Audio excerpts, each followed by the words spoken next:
Well, let's go ahead and get started, guys. We want to honor your time because we want to be out. We want to start on time and get out on time. I know some of you have to go mow your yard. Susie needs to go mow my yard, and but I just want to thank you for coming. There'll be people coming. I mean, I've got Hudson's car tried to overheat, so he may walk in, or you can't depend on Hudson anyway. So when he comes in, we just need to cheer, make sure we embarrass him. But I just want to thank you for coming. I just want to let you know that today's event started months and months ago when I was having a conversation with Jason when I was writing the book, The Baptism of Innocence. And all of a sudden, he became really, really smart. So I quoted him. And so he gets no credit in the book, except he's only getting credit now. But he really started giving me some things that he's been learning. And he was just able to take education knowledge that he's working on. He's going to introduce himself and tell you what he's been doing. But basically what he said is, man, you can find every one of these principles in Scripture. And so that's what he's here today for. And he's going to teach us how to read our Bible better, how to communicate with people better, and how to learn better. And somewhere along the line, we can ask questions, and you'll find out that Susie and I sat down last night after a day with him and went, "Are you sure he's ours?" So we want to tell you he's ours, and we're proud of him. But I want to introduce to you Jason Kyle Coker. So the topic is perspective transformation, and this idea that you learn to flourish by making sure that you align your beliefs and your actions together.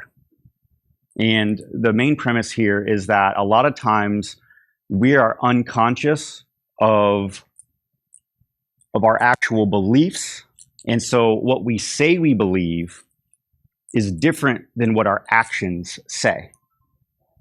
And we're unconscious of it. I mean, our brains cannot consciously make decisions because we have to do things by habit. And so the goal over time and as we mature is we learn to assess ourselves and make sure that our real beliefs and who we really are inside comes out in our actions. And that's where that's alignment. That's where we flourish. We feel authentic and we can be our best selves. And so I want you to stretch yourself today. If I do my job well, you will be a little uncomfortable. Not a lot, but a little bit, okay? And my main area of focus is more of an organizational setting.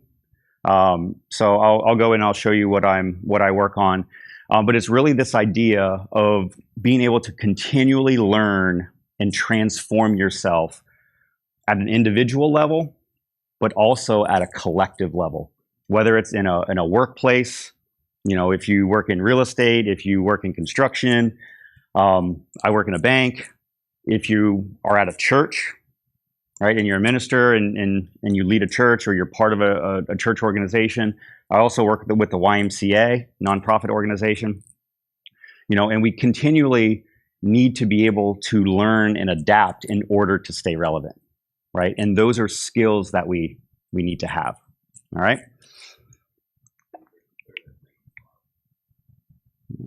Something was overdue. That's not good. All right. So I want to think about this. It's a quote here. It says, "What you see depends not only on what you look at, but also where you're looking from." All right? So if you read that, I'm already going to make Kevin mad, so I'm going to ask you guys to answer. When you read that, what you see not only depends on what you're looking at, but where you're looking from. What does that say to you? Perspective? Yep. Anybody else? Yeah, look from your heart. Look from your heart? Okay. Looking from your experiences. Our experiences determine, positive or negative, determine how we view and how we interpret. Absolutely. The way I like to look at this is if it's a lens. We all have a lens that we are looking from, that we are interpreting our experiences from, right? How many of you have been in a church service, been in a business meeting, been at a family reunion, and you have this idea of how it went, and then you talk to somebody else that was at the same place with you, and they express it in a completely different way, and you're like, were we at the same place? Right? Like, my dad's like, I've preached the greatest message. Yeah. Right. Why so many changes? Why so many different ideas? Is because we come from a different perspective. Some of us are looking from our heart. Some of us are looking from our head. Some of us have had positive experiences with that situation. Some of us have had negative experiences, and that's how we all interpret it differently. Right? So it's important to understand where we are looking through and knowing what lens we have on at that time. And the challenge is, it's very hard for us sometimes to actually realize the way we're looking at it. And so part of my goal today is to help you raise your level of consciousness of how you're looking at things, right? And to challenge yourself to say, is this the best way to look at it? Is there another opportunity? Right? And when we do that, and we look at it and try to look at it from multiple angles, we can say, okay, now can I make the best decision on how I'm going to interpret this and how I'm going to actually decide how I'm going to behave based on my interpretation of it. Usually that's so many times that's relational, you know. Mm-hmm. I mean, many times you can't do that on your own. It's a relational situation, and then your paradigms and mindsets come in. So. Right. Yeah. She's talking about, if you didn't hear, a lot of times it is relational. And I will agree with you that the main skill we're going to talk about is critical thinking. And the research that I've done and the person that I follow, their framework, will say the same thing, is that most of the time, critical thinking is best done in a social setting, because it is very hard for us to do it by ourselves, to get out of our own mindset, right? And we need other people to help us, right? And that's where we grow as a community, and we can have that inclusion and we can challenge ourselves. The screen's a little small, so I'll walk through it. So I'll just give you a background of where I come from with this and why this is important to me. So as a budding educator, I'm getting my PhD in organizational leadership with an emphasis in adult education and workplace learning. And so this concept that the workplace is a place where adults learn. And the area of my main work is called the learning organization. And so it's this idea that an organization that continually learns and transforms itself in a way that allows everybody involved to flourish. Right? And it's based on this idea that change is happening all the time. And our learning needs to either equal or be greater than the rate of change. All right, I'm going to say that again. In order to thrive or even just exist, our learning, which is either a change in our belief system or a change in our behavior, has to equal to or be greater than the rate of change.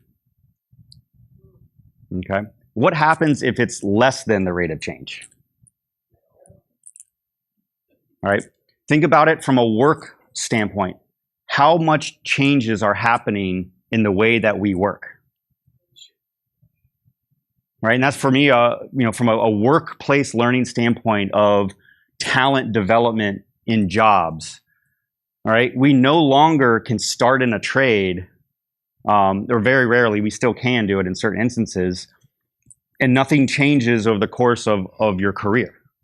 Okay, I mean, even if, in construction, new materials, new ways of doing it, we're constantly having to learn ways to do it better. And if you learned a certain trade, lighting, I remember, when I was in the lighting business, we still sold incandescent light bulbs. That was our main light bulb that we sold. I don't even know if can't even buy them anymore, right? So that evolution. What's that? I got a pile of them in my laundry. Yeah. So what I look at in my mission really is to help individuals and organizations develop this culture of learning where they're able to continually learn, adapt, and transform themselves. And the research shows that there's a few things that are necessary for that to take place. Number one is a really good climate, right? People need to feel safe to challenge themselves, to be open to talk about different ideas. You also need good structures and processes that allow you to critically reflect and to think about different ways. And then the third thing is you need leadership that reinforces learning. Okay? So one of the goals I have, and I do this at my current job now, is as my leadership and I work with my managers, is to build this in the environment. And how am I helping contribute to create a great environment, to put processes in place where we're willing to look at things from different perspectives and to challenge ourselves and to grow. And then the other part is to research and work with organizations and individuals to help them create these in their own lives. And so there's a survey instrument that I use, and you can actually access it through Harvard Business. And I put a couple of the questions on here. It's going to be hard for you to read. So I'm just going to read a couple of them. Think about whether it's your workplace, whether it is your church. There's a couple in here about a manager. If you want to think from a church, think of Charlie, all right? But I'm going to read these and think about your environment and yourself of how you would answer these for yourself. People are comfortable talking about disagreements. Differences in opinion are welcome. People value new ideas. People are interested in better ways of doing things. Okay, here's one. People seek out dissenting views during discussions. Sometimes we label them as the troublemaker. Okay, now here's one. Think of either your manager. Think of. They're already identifying who is who, right?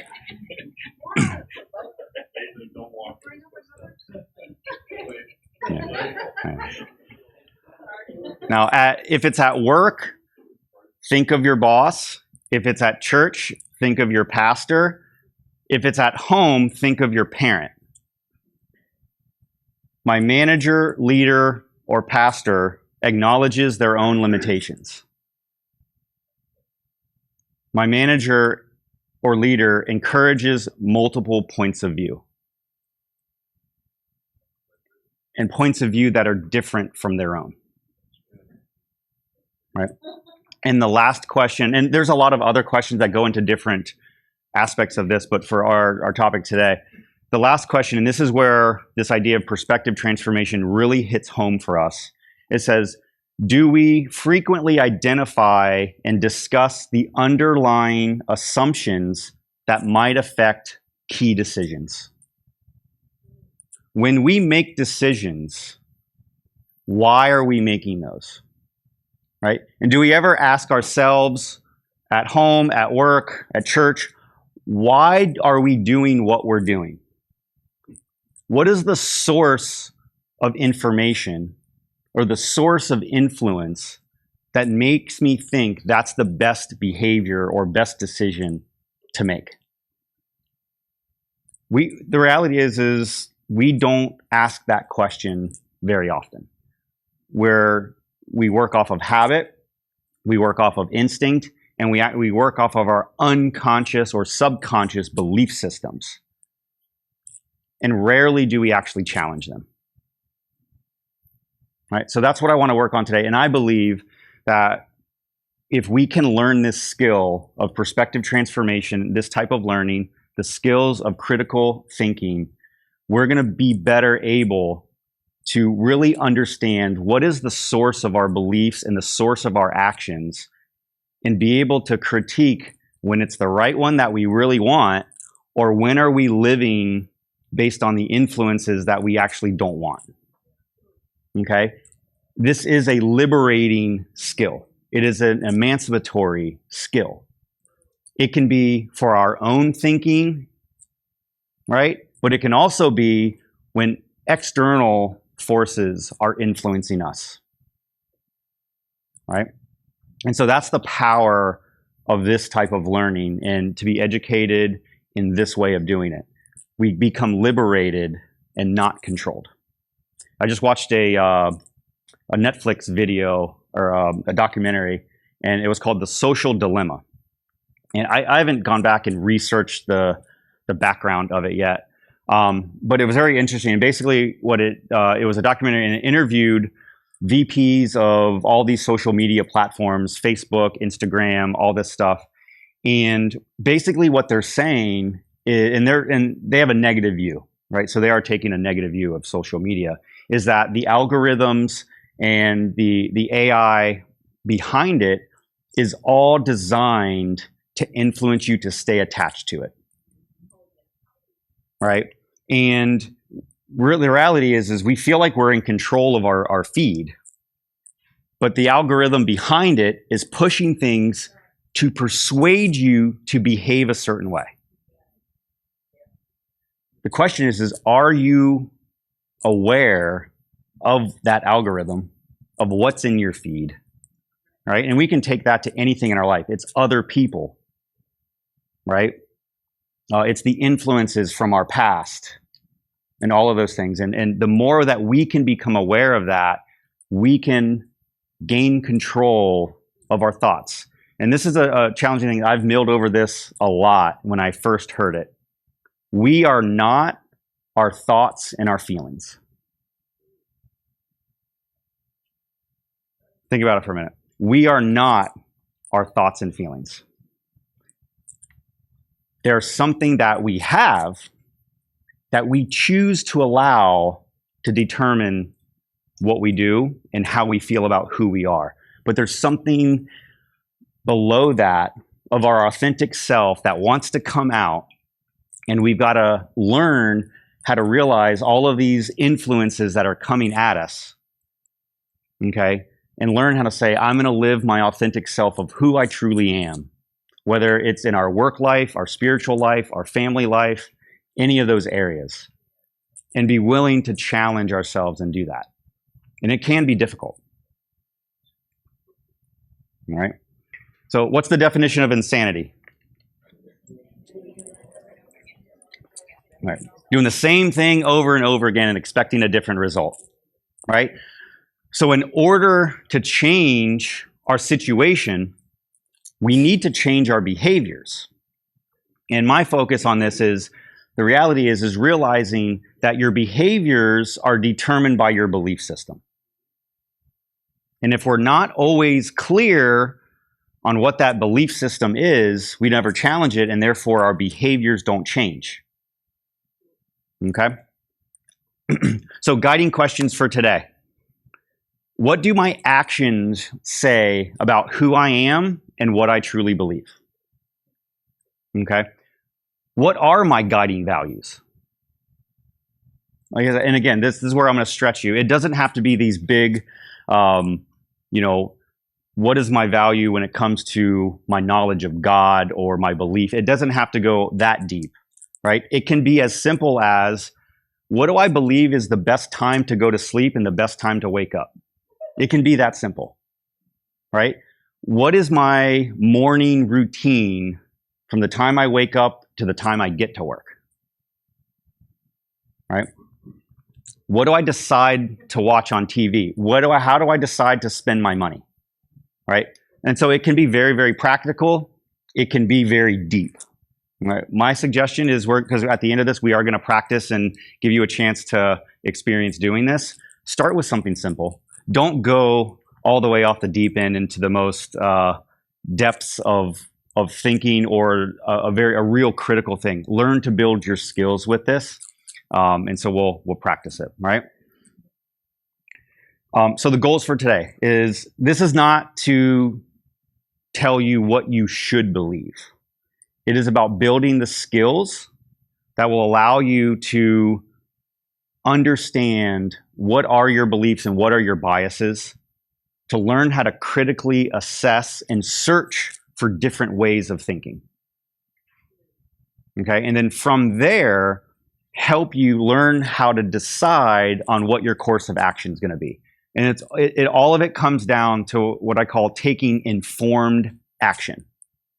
Are you deliberate with your behaviors? Or do we do it just because we've always done it that way? And I never really asked myself the question, why do I do that? Right? And this is to get you to ask that question on a regular basis and to get comfortable asking that. Sound good? All right. So that was just the preview. Now we'll get into the actual agenda.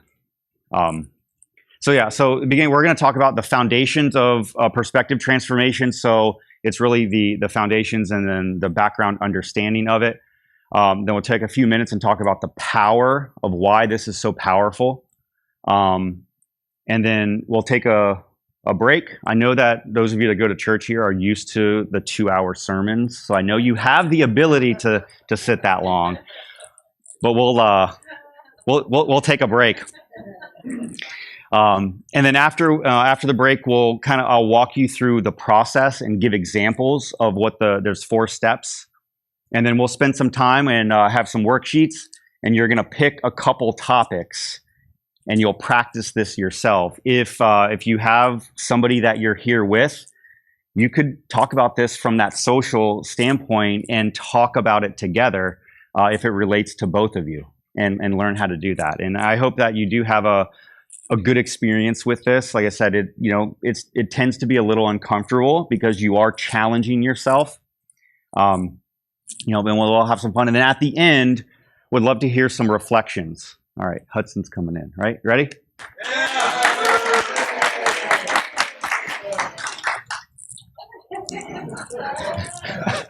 Thanks, buddy. That's all that matters. All right, now that Hudson's here, we can actually start. So we've just been talking for a couple minutes. Yeah, good. All right. So what is perspective transformation? So there are different adult learning there's different learning theories. And so the learning theory that perspective transformation is based off of is called transformative learning. It is an adult learning principle or concept that really focuses on the idea that learning occurs when there's a change in belief. There's other theories out there about what learning is. And so one that's very popular and that all of us live off of a lot is called behaviorism, where it believes that learning occurs when there's a change in behavior as a result of external positive or negative influences. Right? If any of you ever heard of the experiments with Pavlov's dog, right? Our whole at work are incentives systems or corrective action. All of those things are behaviorism, where the idea is that external influences, whether positive or negative, is what will drive you to change your behaviors. Okay? And it's a valid theory. We can also use that ourselves and be in control of it by saying, listen, if I accomplish this, I'm going to reward myself with something else. Right? We're using external motivators to change our behaviors. Okay? And so it's a valid. What I'm focusing on more, though, is our internal structures and our belief systems and how we interpret experience. Okay? And so the learning theory focused on here, again, says that, learning occurs when there's a change in our behavior because of an experience that changed the way we view things, right? And so the important part with this, and the guy that came up with this, he studied women going back to college, and this was in the 70s. And he studied women and looked at their experiences and saw that there was this common theme that happened. And it was like 10, there's 10 steps. I won't go into all of that. I'll simplify it. But basically what he said is that there's some type of event, and he called it a disorienting dilemma, that shook their worldview and the way that they currently interpreted themselves, how they interacted in the world. And through that disorienting dilemma, it caused them to critically reflect on what they believed, how they behaved, and they searched for a way to reinterpret themselves and how they wanted to interact. And by taking enough time in doing that, they changed how they viewed themselves, how they interacted in the world, and that's what changed their behaviors. And so it was really cool. And you think about, even in the 70s, early on, women weren't going to college as often. This mindset that a woman's place is in the home, men go and work. Not as many women went to college, and there's just these transformative experiences of, women being able to become educated and all that. And, that's where it started now. And now it's expanded into so many other areas. When we change jobs, that can be a transformative experience. There's positive experiences, promotions, marriage, having kids, positive experience of kids going to college and moving out of the house. Depends on, there are negative experiences, right, that transform the way we see things. But we all tend to go through that process, whereas there's this disorienting dilemma that shakes us, and we have to critically reflect, okay, how am I going to make meaning out of this new situation? How am I going to reinterpret my understanding of this, and it changes my behaviors? Okay. What I'm going to challenge us with is, most of the time we only change when there's such a big event that happens.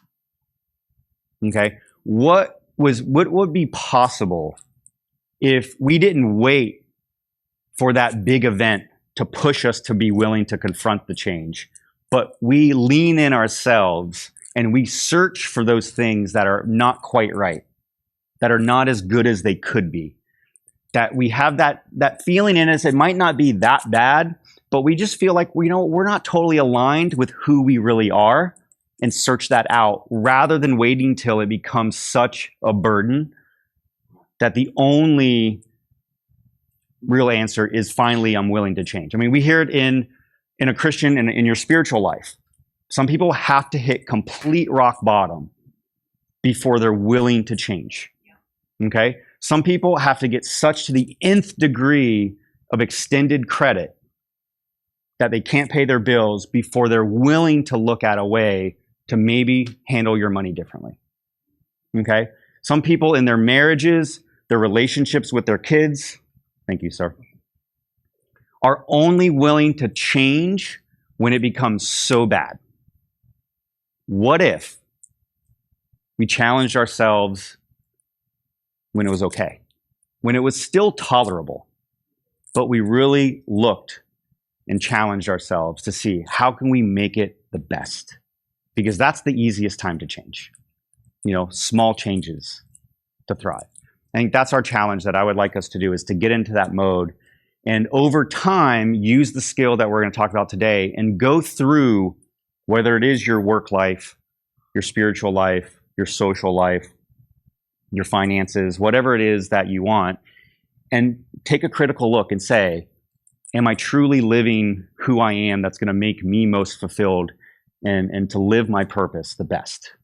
Or am I settling for something less? And finding out what that is. Now, for some people, take money, for example. For some people, that might be, I need to save more. I'm not valuing the importance of being prudent and saving, and I'm I'm spending my money on too many things. For other people, it might be, dude, get off your wallet and enjoy life. Like I said, I'm not here to talk about what you should do or believe or behave, but to practice the skills to make that for yourself and learn how to dig deep in who you are, of how you can live your authentic self. I see this at work all the time, right? So I work for a bank. What does a banker talk to customers about? Money. Could you believe there are bankers that say, you know what, I'm really not comfortable talking to my customers about their money.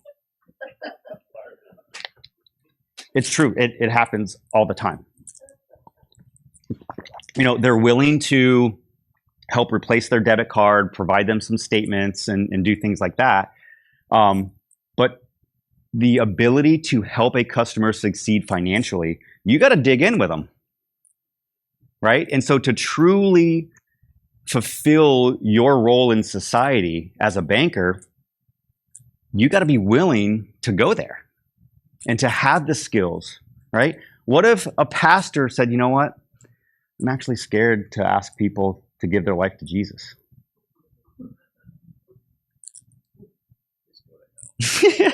Right? But think about it. We do that all the time. We're in roles.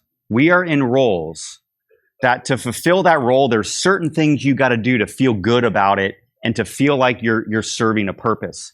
But we limit ourselves from actually doing the behaviors, right? And we need to make a choice. And my conversation is, listen, there's two choices. Learn how to lean into these behaviors so you can be successful and you can do it, or change jobs, change careers, and find that thing that you can do to thrive. All right? And it's challenging. It's hard to do that. All right? I'll skip that. I went through some of these. So this is where the challenge is that, so this is a 2x2 matrix, and it's called the Jaina Window. It's pretty popular, and it talks about, you know, how do we become self-aware and socially aware of what's going on. And the biggest problem we have of why we don't learn is because of unconscious biases and blind spots. Okay? So if you look at this matrix in the top left, okay, it says it's open. What that means is that I am aware of my thoughts and beliefs, and so are you. Okay? There's that openness and transparency of how we think, feel, and behave and why we do that. Okay? On the top right is the blind spot. That means you're aware of what I'm doing and the impacts that it's having, but I'm not aware. And I lack self-awareness. Okay? And you know, how often do we see that happens? Thank you. Right? I mean, just yesterday we were talking. So me and my wife, we read this book, and it was a marriage book. And so halfway through it, you take a survey, and it's about the seasons of your marriage. And so I was a little bit further ahead, and so I wrote it down, and it said, I'm like, man, it came out for me. Man, I'm in the summer months of my marriage. Things are good. I'm like, oh my gosh, because you know, I get accused that I'm not the most aware of what certain things are going on in the house, and you know, when things aren't right, it takes me a little longer to figure them out. But I'm sitting there stressing because she hadn't taken the survey yet. I'm like, oh my gosh, I hope she's not saying that things are really, really bad right now. But luckily it was in line. And then I was telling my parents that last night. I'm like, yeah, I'm not always aware of what's going on in the house. And my mom's pointing at my dad. Same way. Right? But we all have, yeah. We all have these areas that we have blind spots. Right? And I think that's to your point, is so that we need other people and be willing to be open and say, okay, help me look at it from a different angle, because the lens that I'm looking for, things are cool. This is the right way to do it. Okay? So the challenge is that either you go to the bottom side of this, and either we're in the far right and neither one of us are aware, or our group or our organization isn't aware of what's coming down the line. And we just blindly keep going. Right? Can you think of any companies or industries that kept going in the same mode and using the same technologies, and the world passed them by. Blockbuster, there's a lot of retail. Yep. That's, yeah, I just read one on Kodak and Polaroid where I read the CEO was a chemist. And so the way that they did the chemistry and they made the photos and everything, and they believed that if they continued to build the technology using chemistry to make photos, that's going to be the breakthroughs. Completely blinded as an organization of digital technology that eliminated it. I mean, Blockbuster kept doing the DVDs when streaming was coming out, or at first, I guess it started with the, renting, the red box and all that stuff. How often do we do that? We're stuck in a one way of doing things, and the world is changing, but we're blind to that change, and we're not willing to change and adapt to it.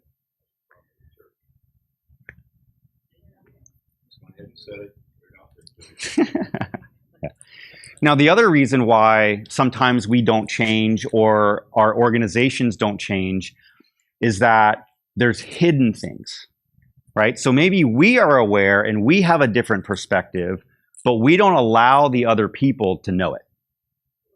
How many of you have been in a meeting where someone is talking about an idea and you're like, that's the dumbest idea I've ever heard? But you don't say anything, and all of a sudden the decision's made to go with that idea. Okay? It happens. And this is where, if we can learn how to have a good environment where differences of ideas are available, okay, that we're willing to look at it from different perspectives. People feel comfortable saying, hey, I don't agree. I have a different idea, and this is why I'm concerned with this way of doing it. What about this? And we're willing to have those conversations, and our leaders are open to listening to an idea that's not their own and look at it. Right? And all of these, and that's where the skill comes in of perspective transformation and being willing to say, hey, I'm not sure. This is one idea. Let's look at some other ideas, and let's go with this. What is really true for us? Absolutely. Cool. All right. Why is it so challenging to critically reflect for ourselves and our beliefs, and as a group be willing to do that? So there's three things here: is homeostasis, dissonance, and defensive routines. And those are reasons why it normally takes this massive disorienting dilemma for us to be willing to change our thoughts, beliefs, and behaviors. Okay? Homeostasis, more of a biological term from our physical bodies, that things like to stay in a static state. Okay? Think of your body temperature. It's cold in here right now. Right? If you're cold, what does your body do? It shivers, it shakes, it gets you moving, so you'll raise your body temperature. What happens if your body gets too hot? You sweat. That's designed to put perspiration on your skin to cool you down. Okay? This is the same thing with physical exercise. Right? Why is it that if you bike a lot, all of a sudden you see that your legs are getting more muscle on them? The reason is because you're putting strain and it's not comfortable, and your body wants to be comfortable, so it increases its muscle so it can handle that pressure. So it's not as hard, so it feels stable. Your brain does the same thing. Your brain is pushing to stay in a static state where it's not being disrupted. So you have these foundational beliefs that are ingrained in you that drive your behaviors. And when those are challenged, or when you realize that my actions and my beliefs are not in alignment, there's this unsteady state and this uncomfortableness. Okay? And it doesn't feel good. We don't like it. And so what is our natural reaction when we're uncomfortable with something? Yep, we run away from it. And that's where defensive routines come in. Okay?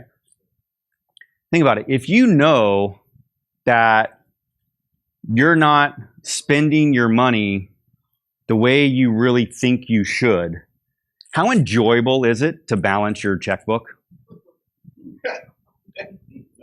Is that a thing? Yeah. Or yeah, right. Okay, or to review, nowadays if you have online banking, they have a place where it'll automatically tally where you spend your money. What percentage of that, look at where it's going. Yeah. Now, when I look at that, right, so I look at my ledger, and it says Amazon a lot. For me, it's books. So when I analyze that, I'm like, oh my gosh, what I'm spending with Amazon. But when I look at it, it is to further my education, to further my learning, right? And so I've said, okay, I'm okay with that. I can justify that. I still have the other things in place. I'm not sacrificing this that's important to me because of this. So you have a wheelbarrow going to your mailbox? Yeah, he said, do I have a wheelbarrow going to my mailbox? Yeah. Amazon's a regular occurrence. Because I'll read something, and like, ooh, that's something I want to read, and I'll put it in there and I'll order it. The 2-day shipping is terrible. But, I buy used books. So there's some awesome books out there that I can buy for $1, $2, $5, and a couple dollars shipping, and I buy a used book. I had a book that I just got, and it was from a library at a naval base in Alaska.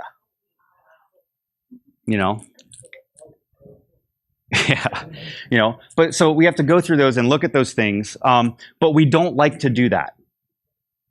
Sometimes, why do we not want to step on the scale? It lies. Right? So, why do we stay away from some people? Why don't we go to church? Why, when we go to church, we automatically say, ooh, this person needs this message. It's a defensive routine. I care about this person, so I'm going to send them this message. Right? Yeah. Buy them the book. I'm not reading the book. I'm not going to read the book. Right? I'll buy it for somebody else. Right? So those are all defensive routines, because when we are going to read the book or get on the scale, when we look at our accounting in our checkbook, we are confronted with things that say, man, you know what? Deep down, I know I should be spending my money on this or saving this or doing this, I should eat a little different or exercise, whatever it is, right? But because that doesn't make us feel good, we stay away from it. And we go through and we say, well, I'm good enough right now. It's okay. It's tolerable. And it's tolerable. And that's where we live. We live in that tolerant state, right? And we're only willing to change when it goes to a disorienting dilemma. When our health gets so bad, the doctor tells us, dude, if you don't change, you're not going to be here. When the creditor says, you're losing your home. When your boss says, listen, if you don't change it, you got 30 days. I'm going to promote you to customer. Right? Then we're willing to change. Promote you to customer. As a customer. Promote you to customer. Customer. Yeah. Okay. Right. So the goal is to not let things get to that state, to the point where our spouse says, I can't live with you anymore. Right? So how do we move forward and get to the point where we don't have to wait till it gets to that point? Okay? All right? So the power of perspective transformation. Okay? So what happens when you're willing, when you think of transformation, when somebody, you hear of a story of somebody transforming themselves, or a church transforming itself, or a business that was able to transform itself? What are some ideas and images that come to mind?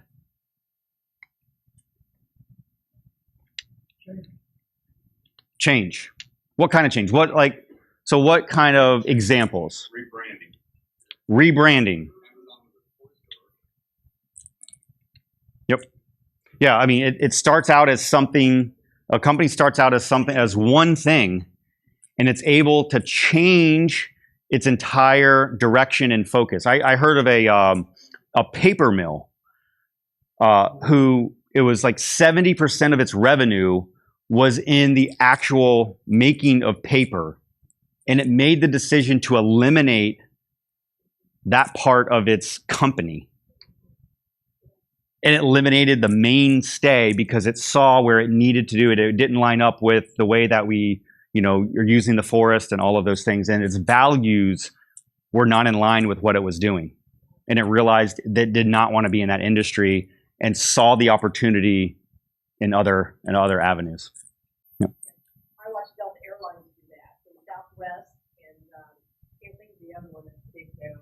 Those domestic carriers became very successful. Instead of the spoke and wheel, they had a different way of operating that was much more successful. Yeah. Delta immediately started international. So they Yeah. went totally, almost completely became the biggest international airline. So Yep. that was quite I know exactly what you're saying. Yeah, there's a current term. I'm seeing this word a lot now, and it's talking about pivoting. An organization being able to pivot and change to where its entire underlying way of doing business. I mean, you can think of it from sales and marketing. You can think of it from a customer service standpoint, and you see the philosophies that an organization has and the way that it interacts with its customers. Things change. It all just happened with COVID. Works from home. Anyone who had to transition to work from home. Correct. It was pivot, and in 30 days, I worked for a company with over 5,000 employees, and in 30 days, it went to 98% of those employees working from home. Well, and here's the reality. Yeah, and I'll give you an example, though, of how a disorienting dilemma will get you to change. So if your company, he's talking about his company was able to pivot to a remote workforce of 5,000 in a very short period of time.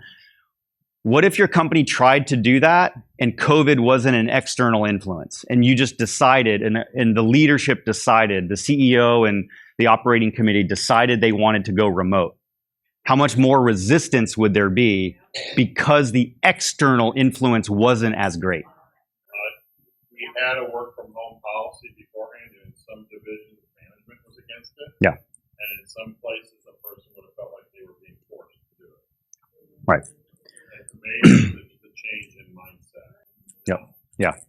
And that's people who don't want to go back to the office. Right. Even when things get normal. Yeah. I did the same thing with COVID. I going to the gym, and I had a gym membership and everything, and so whenever it all happened, decided not to go back to the gym for a while, and then they ended up having to shut down for a little bit. So I started doing more of the exercises at home, and I said, you know what? I was on Pinterest. I'm like, you know what? The only thing I'm missing is a pull-up bar to be able to do more pull. So I'm not the most mechanical or construction oriented, but I went and I got the poles and everything, and I was able to do it. And I built a pull-up bar in my backyard. And you know what? The gyms are back open. I never went back because I learned that I loved this way of doing exercises in my own backyard. And I really resisted it. I wasn't happy that I was gonna, have to work from home.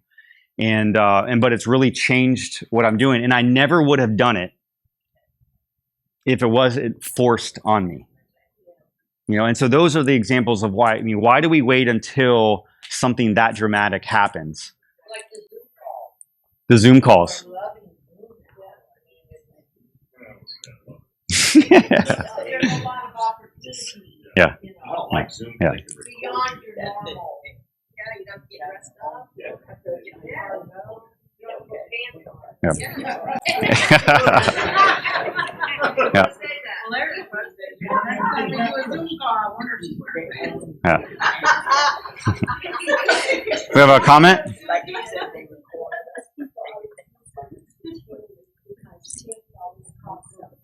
Yeah.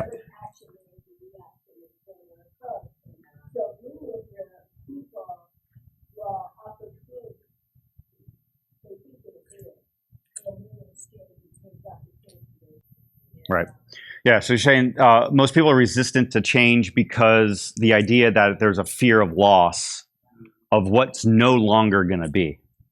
Very fair assessment. And we do that a lot. I'm scared of what's going to happen because at least I know what I'm dealing with now and I can handle that. I'm not sure if I make this change, what's going to happen. And we fear the loss of the known now. Right. I also think that if you brought up fear, there's only two things that drive us. This is one of love and one of fear. And when the Christian in our world God, we have to choose love over the fear. So when we do the transformation, we have to think in terms of love or we don't change. Yeah, absolutely. And that goes back to where our heart is, how are we looking at it, and everything from there. Absolutely. So when you think of transformation, I love transformation stories. I'll watch YouTube videos of people's physical transformations, and you see this, 6-month journey, 1-year journey, all of that. And so I think it's really powerful. And so when we think in our own lives, what are things that are possible for us that we could transform that way, right? Because there is ways of learning that you just get better at what you're doing. And those are important, okay? If you're a preacher, you can get better at what you're doing in preaching now. That doesn't mean you're transforming, and you don't have to transform if you're feeling good about it. You're just getting better at what you already do and within the mindset that you already have. And that is important. We don't want to negate those things. What I'm talking about is those areas that you say, what if I really completely changed in these areas? We see it all the time. I love it. I mean, the stories around financial freedom, health, our families, our careers. We transform our careers. I know for myself, when I went from being a branch manager and I managed individual team members and I switched to becoming a manager of managers, that is a shift. There's a different level of conversation. I'm no longer in the same vicinity with people. I'm no longer coaching to individual, banker customer skills. My entire world is coaching to leadership skills. And what happened for me in the very beginning is I was so comfortable talking to bankers. When I would go to a branch, instead of coaching to the manager, I would go to the banker because that's what I was used to doing. And I was what's called skip coaching. And I was effective enough, but it wasn't my real job, and my managers were not developing as well because I was skipping them and putting all the emphasis still on the banker because that's what I was used to. And over time, I had to transform myself to learning how to focus on the manager, right? You see this all the time when somebody goes from an individual role to becoming a supervisor. And their success is no longer based on what their job and what they did. Their success is now rallying a group of people to work well. And those are two different things. We end up promoting people because they're individually good. And the skill set it takes to be a supervisor or a manager is completely different. It's different skill sets. And it takes people time to learn how to transform and to do that. And what we end up doing is we promote people to a position of ineffectiveness.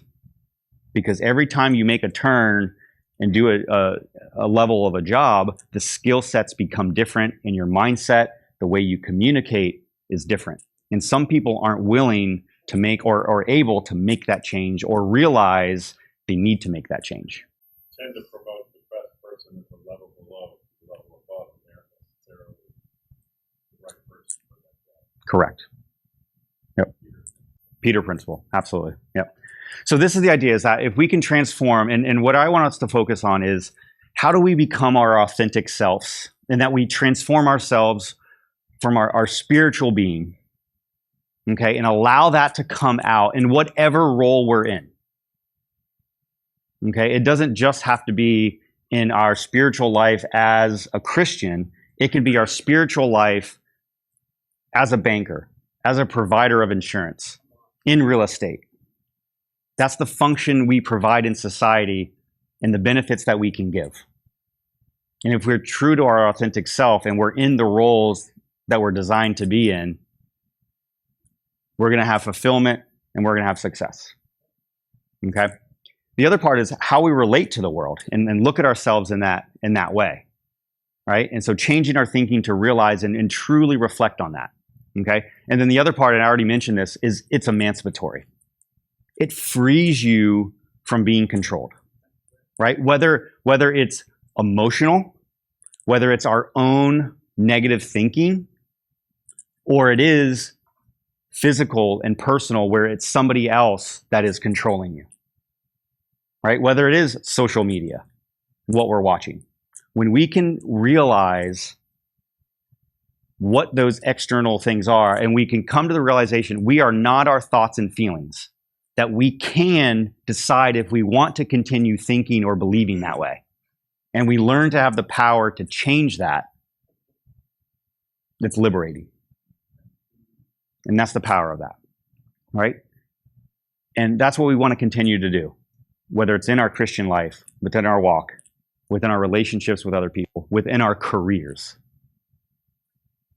And that's like when you're fighting with your wife, if it's your fault, like it normally is, you actually have complete control over the situation.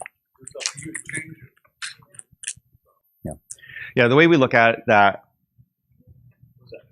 Marriage counseling 101. Yeah. You know, and this goes into both things, and this goes back to the relational aspect of this, is that, you know, there is a private aspect of critical thinking that we want to have by ourselves. But man, there's such a powerful aspect of this when it is in a public setting within people that you do have trust with.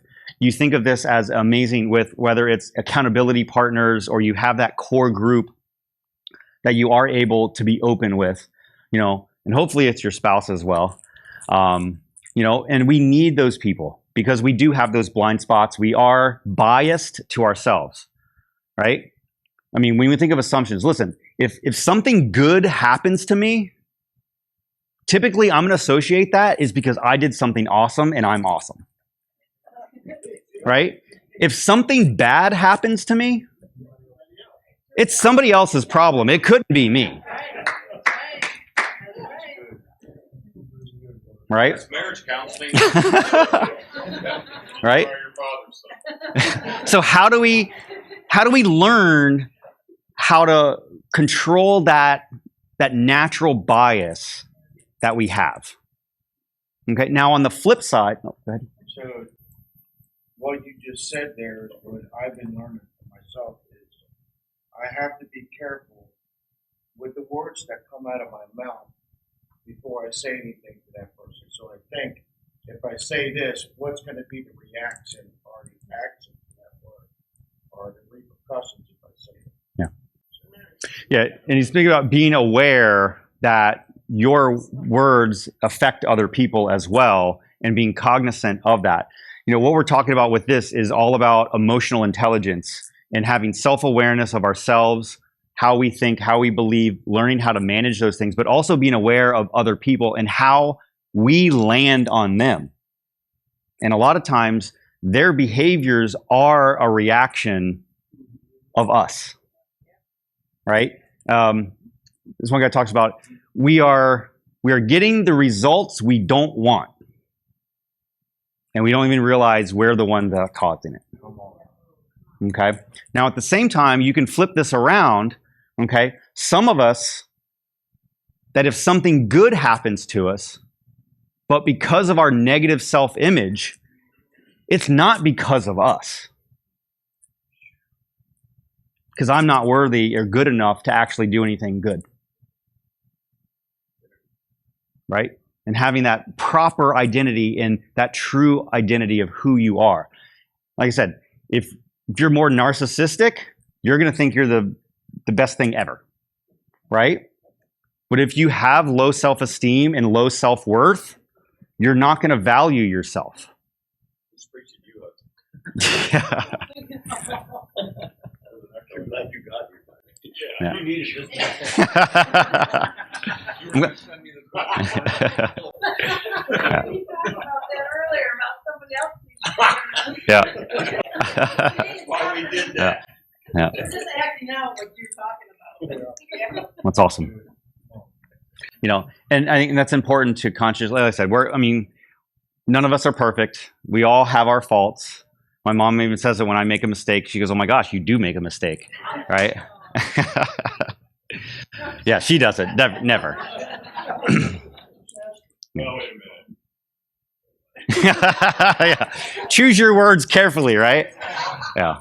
Okay. I was wrong once, but that one time I thought I was wrong, but I wasn't. Yeah, but no, but also seriously, this is where, in whatever state you're in, like I said, if you are self-consuming and it's very much about you, there's a liberating aspect of this that sometimes it ain't all about you, right? Now, on the other flip side, there are times when it is about you, and it's up to you to figure out where are you at and what is going to allow me to flourish, right? To feel comfortable in myself, to feel like I am living my best self because I'm true to who I am, and the way that I interact in my environment is making a positive difference. Okay? And it's that ultimate win-win. You know? And that's what we need to do. And I do believe that this skill of critical thinking and perspective transformation can help us do that. Sound good? So we feel like we have a good enough background of it and the power that it can provide. Okay. You guys are doing really good. I didn't see too many people getting up. So I had planned for a little break. We ready to have a good bio break and get some coffee and donuts and stuff. Yeah. So we'll take a 15-minute break, and then what we'll do is when we come back, we're going to go into what the steps are of critical thinking. And I'll walk you through that with a scenario. And then after we do that, you're going to have an opportunity to pick a couple topics that you want to practice this with during the session. Sound good? What kind of topic? We'll go through that. We'll keep it easy. All right? We'll come back in 15 minutes. Thank you. Awesome. Thank you. All right, so we had the more foundational knowledge part of it and the conceptual idea behind it. And now we're going to go into more of the practical side and the application of how do you practice critical reflection and the skills that go along with it. And it's pretty simple, but don't mistake simple for easy. Okay? As we talked earlier, there are those, the dissonance that does happen when your beliefs are challenged and you're challenging yourself. And so there is a little bit of that stress that can come.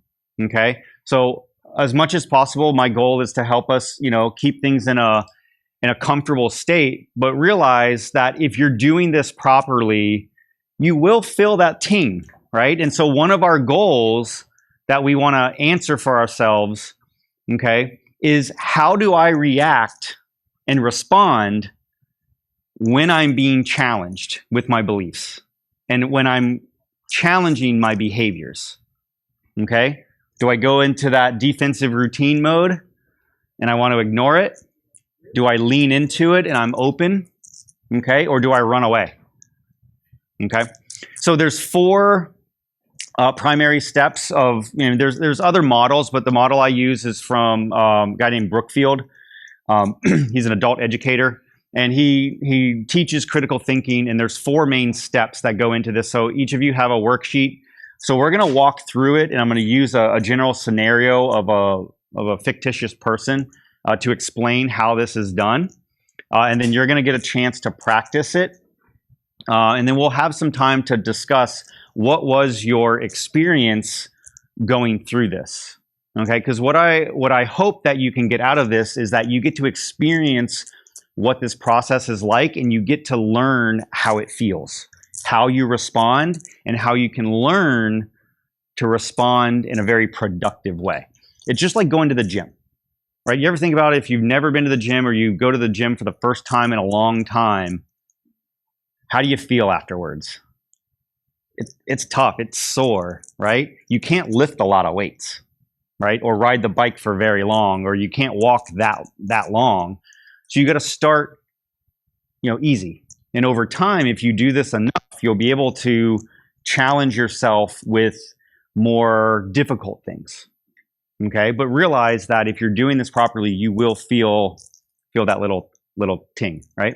And the reality is you do this process sometimes unintentionally. If the decisions you have to make, like when you leave here today, what am I going to go eat? You're making a unconscious or conscious decision of where you're going to go have lunch. So you do practice this on a regular basis. The question is, am I consciously making good decisions? Or am I just going off of habit of the same things that I always do? Okay. And then we talked about this can be a private situation where it's something that's very personal for you by yourself. And it can be in more of a public setting, whether it's in a family situation, a friend, or it can be in a work situation. So we'll have an opportunity in the second practice that you could pick a work scenario and think about something that in a business standpoint that at work that you're deciding or your team is deciding on, and walk through that so you can experience how this can be used in a workplace application as well. Sound good? So 4 steps. So the first one is to hunt your assumptions. And your sheet will have all the questions on there. So the first one really is about hunting assumptions and identifying what they are. The second one is checking them. Okay. The third is to search for alternatives. And finally is to take informed action and make a decision on how you want to behave based on that process.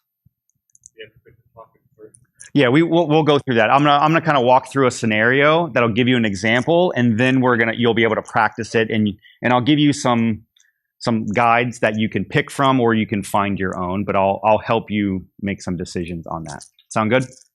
All right. So the first step is to hunt your assumptions. So this is where you seek to discover the beliefs that influence the way you're acting. Okay. So and this is where every action that you do, every behavior that you have is based on something either consciously or subconsciously. And this is where culture comes in an organization, right? You can have your stated what we believe on your wall. Okay? That doesn't mean you're going to behave that way. The culture of your group, the culture of your family, those are the unstated beliefs and ways that you decide to behave is what truly determines your behaviors. And so our goal is to get beyond what's stated on the wall of what we say we believe and get down to where our true beliefs really are. And that's where we have to hunt to really find what they are, because we typically look at the surface. Okay? So 2 questions that are here is, what do my actions say about my underlying belief? Because we can't always go of saying what we state we believe. We really need to look at our actions, because that will tell us in a much better way what we're truly thinking about what the right course of action should be. Okay. The second one is, what do I truly believe? All right. So we can take something simple. Okay. Well, maybe not simple. Something practical. Our relationship to how much money we should save. Okay. And there's a variety of ideas. So take a person who lives what we call a frugal life, and they don't spend money on external material things. And they decide that with, outside of their normal basic bills, that their most important thing is to have money set aside. Okay? So a person that does that, what are they saying that they value the most?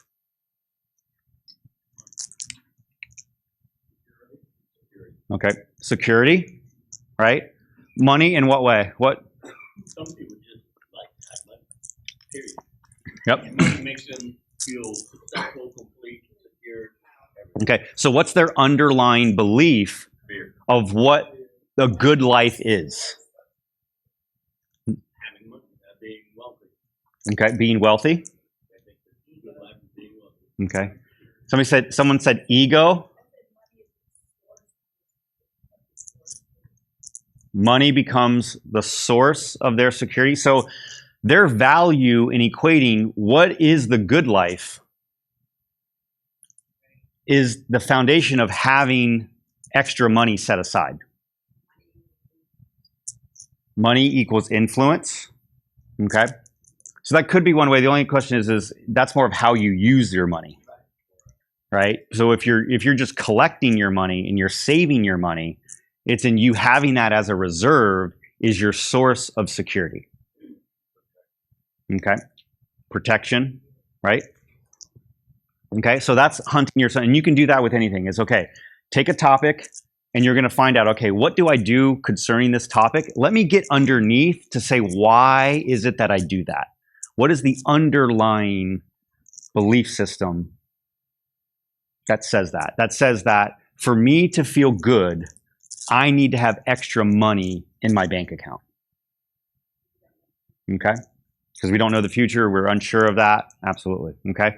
So now the second one is to check those assumptions. Okay? So we analyze it to see whether they are as accurate as we think.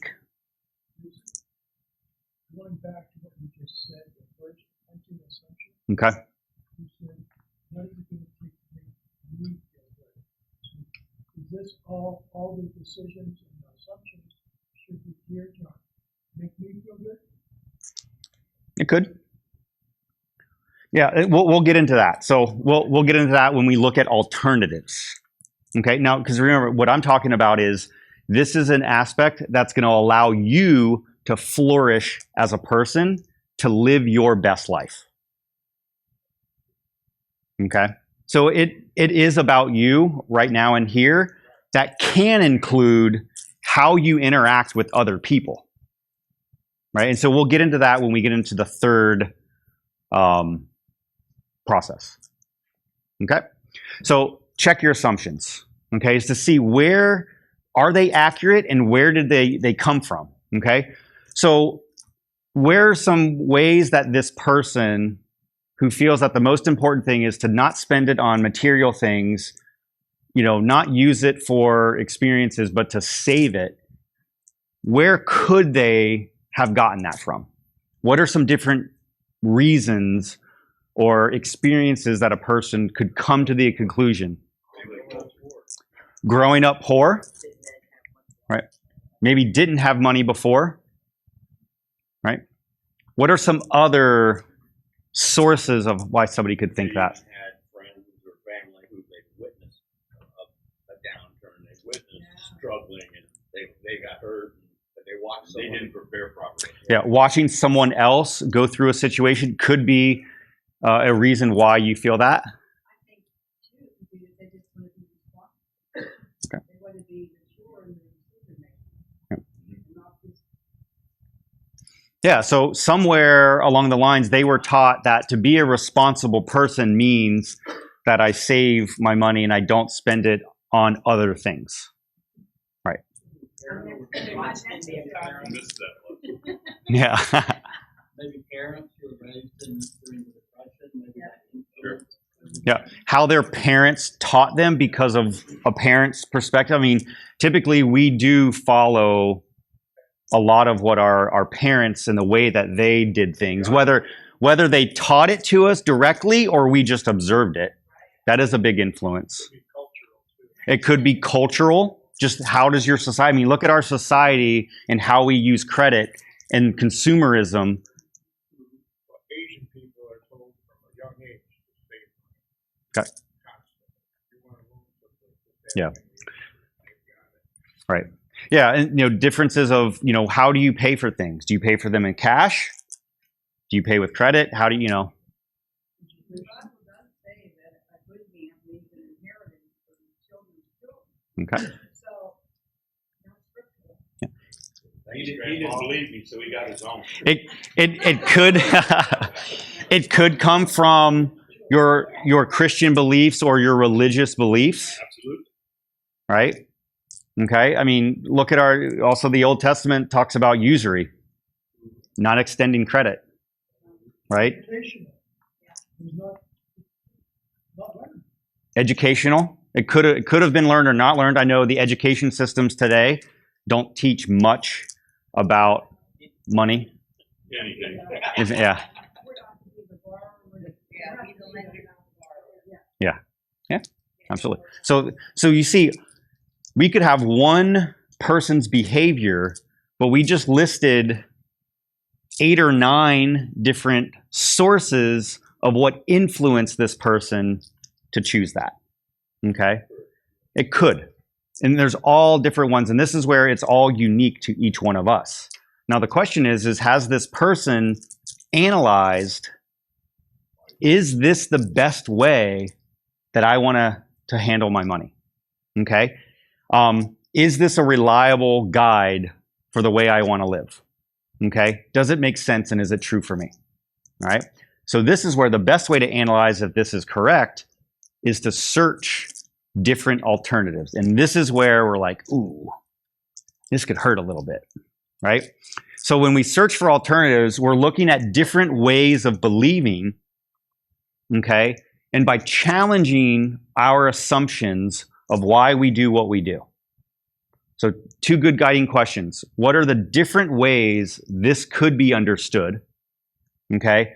Are there other values that could be considered?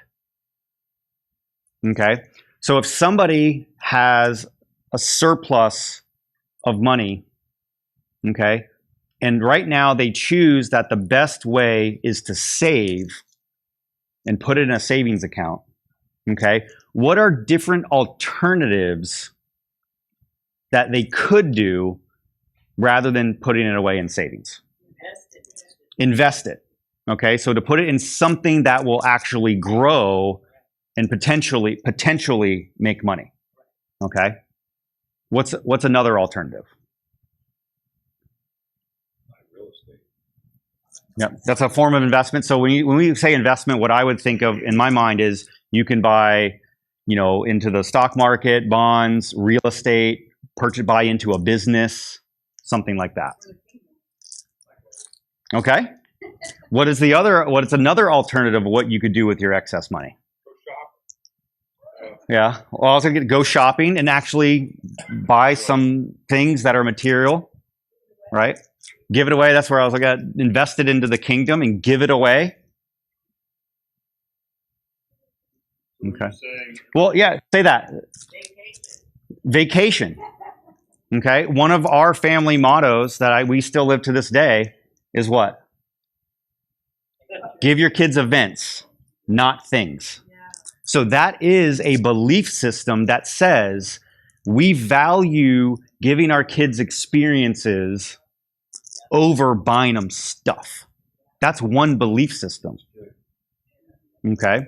Now that kept you from saving some money. Okay. So that's one option. Vacations is another one. I mean, I went through that as, okay, do I want to, do this, or do I want to have vacations for my kids? It's all in how you look at it, right? Okay. Any other alternatives? So we have the original one is that we save the money. We talked about investing into some type of way that it could grow. We talked about buying some things and enjoying some, physical, material things, giving it away. I would consider that an investment in yourself, in your education, and some type of growth opportunity, investing it in education for your career to have some type of extra training for your career. Okay. We talk about, Yeah. We talked about giving it away, okay, and helping others. Those are all different alternatives other than putting it in a savings account. Now, the question is would those be better ways? So think about what would be the underlying value of deciding to spend it on material things rather than putting it in savings. What value are we saying is most important when we would rather do that? Okay. Okay. Buy a new truck, Gucci loafers. We like the material things. Listen, anybody, I don't know if you know Deion Sanders. If I look good, I feel good. If I feel good, I play good. If I play good, I get paid good. So that's why I justify if I do buy something nice or buy a new suit. I say, listen, I gotta feel good and look good at work so I can make some money. So I rationalize it and I justify it. And in some sense, there is some bit of truth to some of it to an extent. Right? But it's all what is it for you? What is deep down in you that makes me feel good? Now, am I buying those shoes because on my Facebook feed, all I have is this constant bombardment of, buying this stuff to make me look good, okay? Or is it truly something that, within reason, is a reasonable purchase that I can make? I mean, I fight this all the time. I have these dueling urges that I do want to feel good and look good in my physical clothes. I mean, I do believe that we should dress the way that we feel good. Now, it might be flip-flops, okay? And if that's how you feel your best and it's appropriate to do, that's you, right? And we all have to understand that. Some people do give away things. Yeah. Correct. Yeah. So talking about, we give because there's a tax and investment. So you're still looking at the financial aspect of that, right? Absolutely. What about giving it away? What values are we really showing that when we decide that it's better for me and it's right for me to give that money away rather than to set it away in savings? I believe it's activating a spiritual principle that I believe in. Okay. I like the spend some, save some, give some. All right. So kind of a mixed bag of a medium size of that because you're filling the multiple buckets. So if you're going to give it away, there is it could be from the value of pleasure for you because it does feel good to give. And I think what you were talking about is there's also this moral piece in us that says we have a moral obligation as a Christian, as a decent human being, that if I have excess and I see that there's other people in need, that it is the right thing to do. And that's what, the moral thing to do. In some sense, in our inside of us, that's our moral obligation, is to give it. Right? Well, we get conflicted in all this because we want to feel secure, and there's a sense of security by having extra money in our savings, but we also feel that it's important to give when we do have excess, and all of a sudden we have this strain, and we got to figure that out. Right? And for each of us, make that conscious decision on how are we going to do it. And there are values that are different. I mean, some people are completely comfortable to give it all away. I just read a story of a billionaire. I mean, he was a billionaire and his goal was to die broke. And he now, I forget exactly how old he is, but he's, very old, and he literally has $0 to his name now while he's still living. Yeah. Right. And so those are the values that we think about. And so, where you spend your money and how you use that excess money are important. Right. And so you have these alternatives that you can look at. Okay. And the last one is, okay, now I got to make a decision. So now I realize my default mode for that I'm doing right now is saving it and putting it away. I have these other alternatives. Man, do I want to live a little bit and enjoy the fruits of my labor? Right? And I don't know about Gucci shoes, but, You know, how, you know, but should I give more away? And what's that balance? And what is for me that when I really look at it, that I'm at peace about it, that I feel good, that I'm living my authentic self about what I view my relationship with money and what is the right thing to do, right? And finding that alignment. And it's challenging. I know for myself, I'm constantly having these swings of where it should go. And I'm challenging myself on a regular basis. One day I'm like, oh my gosh, I need to save more. And the next day it's like, all right, I want to give it away. And it's challenging for me to find that happy medium, right? Because I do have these influences that are there, and neither one of them are bad in and of themselves, but it's finding that peace for ourselves of what do we do with it. Okay? Sound good? So we have a choice that we can make. And at the bottom of your page, there's this, I know it's really, really small, but I've expanded this and I'm looking at this. And so when we go through this process and we get to the point of making an informed action, we have different choices we can make. We can either say, you know what, based on all of this, I'm just going to stick to what I'm doing. I feel like it is best that I continue to save and I'll continue to live in a frugal manner and put it away in savings. And therefore you decide that what you have been doing is the correct thing to do. And at that point, it solidifies where you're at. And you actually become more stable in the behavior that you're having, okay? The second one is you actually change your underlying belief and you're like, all right, I realize that I'm saving, but I'm not saving for the right reasons. And you're able to change your underlying belief to align with it. And then, because you realize that your behaviors and your belief system underlying are off. And so I'll give you an example for myself. So I was working at the bank in my current role, and there were some changes that were taking place. And there's a way that we were being coached, and I just wasn't feeling it. I was doing the activities, and I was having success. I was a successful manager, but it just wasn't feeling right. And I was off and I was twisted, conflicted. I even got to the point where I went to my boss and I went to their boss and we talked. I'm like, I'm just not feeling this. I don't think this is for me anymore. And I was wrestling with that and I was struggling with it. And I couldn't come to grips with what my issue was. And I wanted to be an educator. I wanted to develop and train and do all of that stuff. And I feel like it was off. And actually what I realized is it was in my head. I wasn't thinking that I could be a manager of managers in a bank and still be an educator. Okay? And so really my behaviors did not change. But what changed is how I looked at the job I was doing. Okay? And I said, oh my gosh, I've got 130 people that I'm responsible for that I have a chance to make a difference with every day. I have 50,000 customers that my team interacts with every day that I can make a difference and help those people succeed financially. And all I did was, my behaviors never changed, but I changed the way I was looking at what I did. And it showed that, man, I am doing what I should be doing.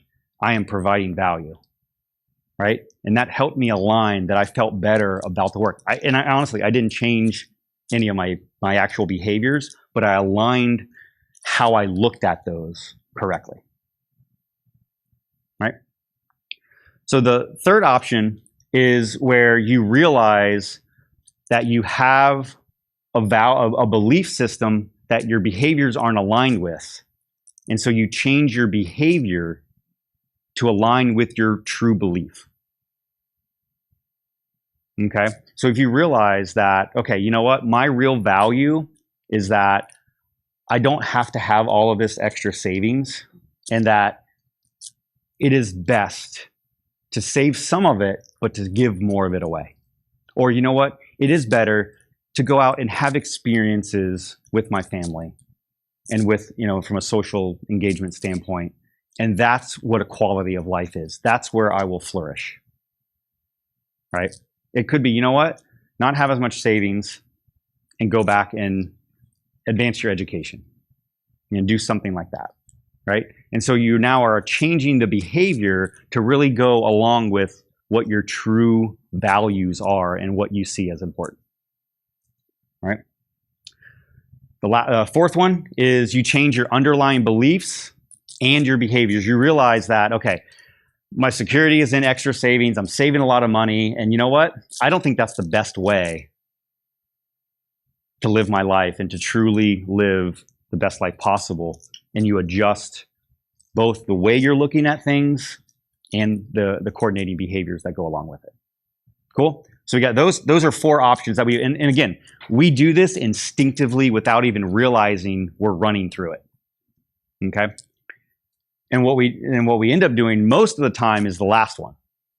Is we just ignore the fact of any of it. It's not worth taking the extra time, and I'm not going to want to wrestle with the fact that there could be a discrepancy. And so I don't want to talk about it. I don't want to reflect on it. And if anybody that comes around and makes me aware of it, I'm getting away from them. Right? So we keep doing the same things over and over, living the same life, getting the same results. Okay? And this is our opportunity to break out of that last one. Any of the first 4 could be appropriate. Okay? And my hope is that we really challenge ourselves to not stay in the last one, where we ignore these. We're willing to challenge ourselves. We're willing to challenge each other, to find that authentic place of who we are, what we believe is right. How can we be our best selves? Okay? And work hard to make those decisions, to align those beliefs in our behaviors. Sound good? Ready to practice? Yeah. So questions, thoughts, comments before we move into the next round? I think I kind of do a lot of this all the time. I overanalyze everything. Okay. And I constantly roll. Now, we also, of course, we have blind spots too. Yeah. So I have things that I don't see. My wife does see about me. Usually like that. But then we also have all this baggage that we drag behind us that also influences our decision. Yeah. What happens in our life, all the how we grow, everything you've been talking about. Yeah. Here I am overanalyzing. Yeah, and there's what he's talking about. If you didn't hear, there's he's talking about sometimes that we have this opportunity where we overanalyze things, and I agree with you. There is a point that I've analyzed it enough. Let me make a decision and move on. And I think the important part of that is most times we actually never get to the point that we make a decision. So part of this process is to analyze it and make a decision. Now it could take a while depending upon the scenario, but at some point make a decision. If we're scared to make a decision, to put the stake in the ground toward, okay, this is who I am, this is what I believe, this is how I'm going to behave. If we never actually get to that point, we're missing that opportunity to live our authentic self. The other part you made was around we carry this baggage behind us. Okay? There is, in most learning theories, focus on our past experiences and what have happened to us is really what determines our learning, our belief systems, and our behaviors. Yep. There's new research that's coming out that there is processes that if we can tap into it, and I was telling my dad this, that the academic world is starting to open up and to recognize that the rational world is not everything. It's one dimension. And I'll talk about this tomorrow as far as ways of knowing. There's rational ways of knowing, there's experiential ways of knowing, and then there's that intuition and faith way of knowing. They are all valid. Okay? You're starting to see more and more academic work. I study leadership theory. We're seeing more and more leadership theory that's talking about spiritual leadership, even in the workplace. That great leaders tap into the internal purposes that people have and help people bring that out. Okay? There's a learning theory called Theory U that talks about 4 levels of listening and 4 levels of reflecting, right? And most of them are all about the past. I talk to you, I tell you what I think, and you just listen and you hear it. We might debate about ideas from where our own perspectives are, okay? And sometimes, man, I'm really willing to listen and look at things from your perspective and have that empathetic. And then there's the 4th level, which we don't know much about, that I think the church can speak to really, really well, that the rest of the world doesn't know. And it talks about leading and listening from the emerging future. There you go. Right, right. So when I read this, and like I said, I'm reading this in an academic setting and listening and saying that we have these blind spots because we're living in the past. We need to Roger's point, let go of what happened in the past and tap into what's emerging, what's coming. So I find it completely in the workplace as I'm trying to engage in people about their spiritual beliefs. What I'm finding is that people they have this belief in there's a higher power, but they won't talk about Christ, right? So being a leader in leadership, you have to accept what people say, right? But that's wrong. So when you're listening to people and engaging in spiritual conversation, should you accept what people have, or should you take a stand on your belief? Being a leader, should you just accept everybody's? If you're bringing spirituality into the leadership, should you just overline and accept what they believe, or should you push your beliefs more and more? You see what I'm saying? Sure. Yeah. As a leader, if we're going to bring spirituality into the workplace, I find a lot of people don't believe. They believe in their power, they don't believe in Christ. Right. How do you, right. How do you stand on it and be a leader?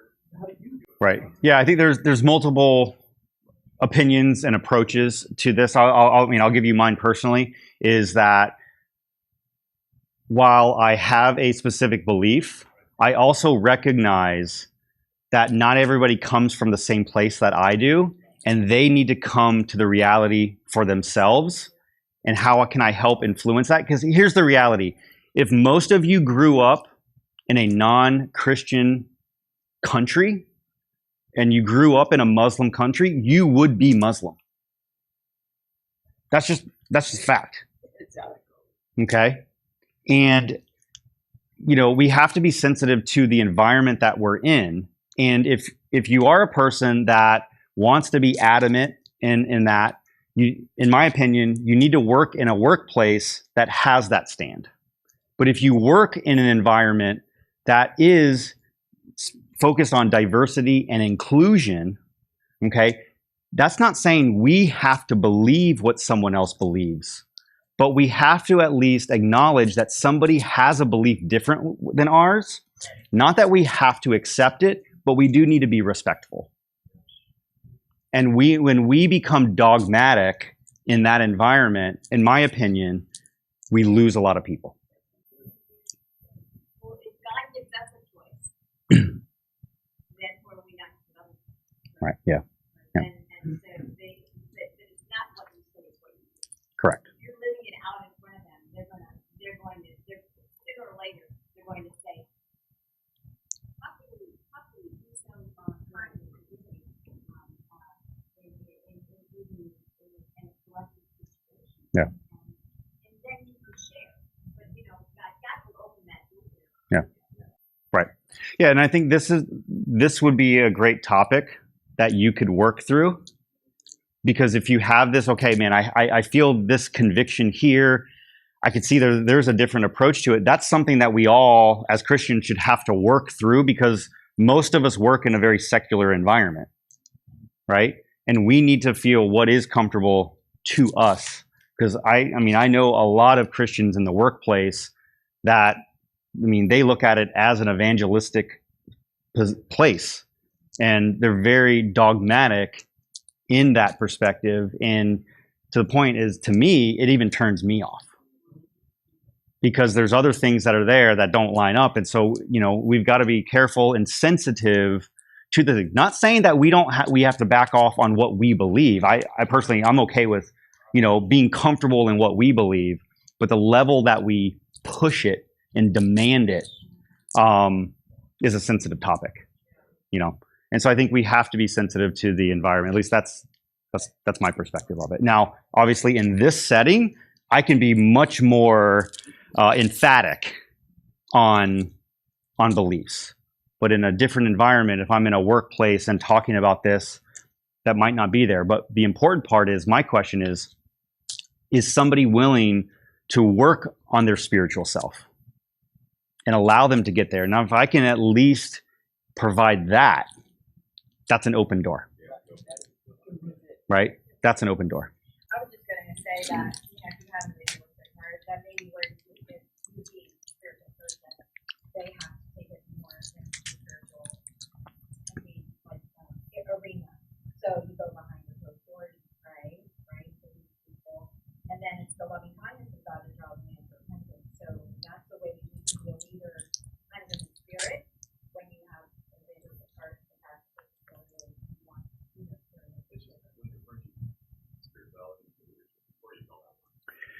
It's hard. It's very hard. Yeah. I mean, I guess for me, when I look at it, with my team, the way I look at it is, I'll see people that are not engaged. They're not walking around with a sense of purpose or a sense of connection. I'm asking them, hey, how are you tapping into your sense of purpose? How are you tapping in to the connections with the other people? Right? How are you helping? I believe that the workplace can be such a great place to provide well-being for a person. I do believe, but 70% of people are disengaged in their jobs. So when I worked in government, in education, the decisions we made were Christian decisions. So our decisions did in fact affect the people that we were over in the state. So your decisions as a leader affect the people that you're wanting to get to. It just doesn't happen in that confrontational way. Right. Yeah. One of your statements was, preach often. If necessary, use words. Right.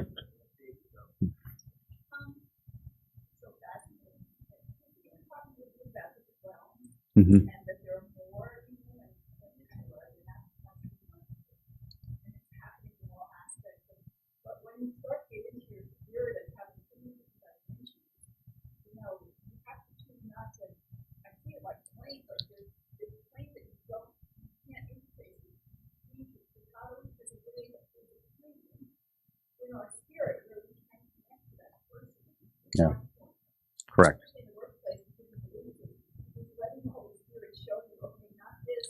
Take the right turn, go straight here. Take the left turn, and then you find that place here where you can really indicate on a spiritual level. Yeah. Right. The more that you get to know the essence of what you are, this becomes the way of. Yeah. Right. Yeah. And then there's a good balance, and it's a skill. There's a skill that's involved in doing that. And I think that in and of itself is a great topic to reflect on and say, for me, what is the best approach for me to take in that situation? I think it's a great topic to mill through. I think sometimes you go to the movie and you see a movie and you see such a spiritual side in it, and it's not a spiritual movie at all. Right. Yeah. But if that's the answer to a takeaway from. Right. Yeah. So you could be spiritual without being, the Christian lingo. Right.